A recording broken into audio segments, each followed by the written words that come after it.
সুপ্রিয় শিক্ষার্থী বন্ধুরা, আশা করি সবাই ভালো আছো। চলে আসলাম তোমাদের সামনে টাইপ 4 এর 3 নম্বর অঙ্কটার সমাধান নিয়ে।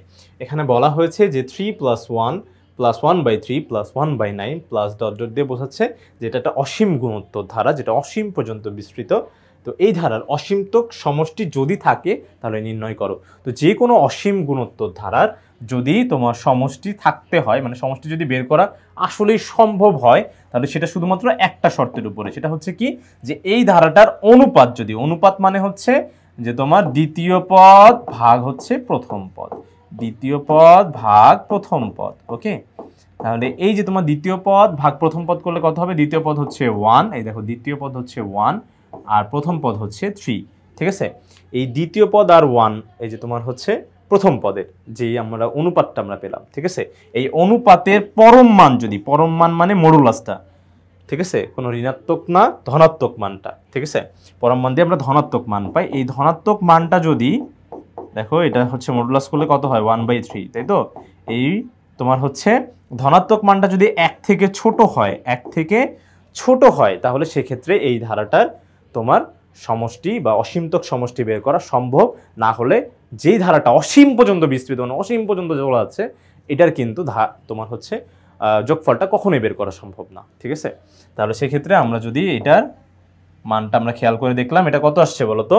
আসলে এই 1/3টা কিন্তু 1 থেকে ছোট।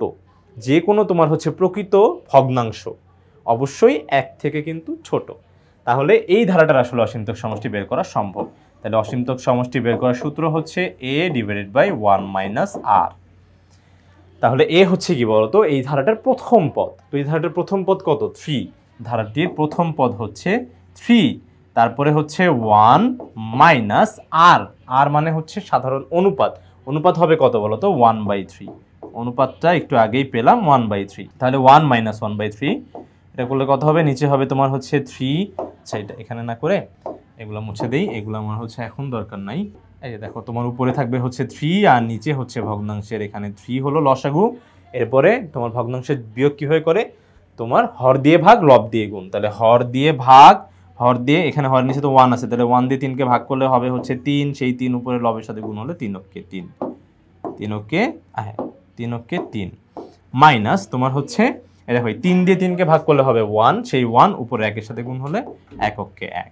তাহলে সেই ক্ষেত্রে কত আসলো? 3, নিচে 2/3।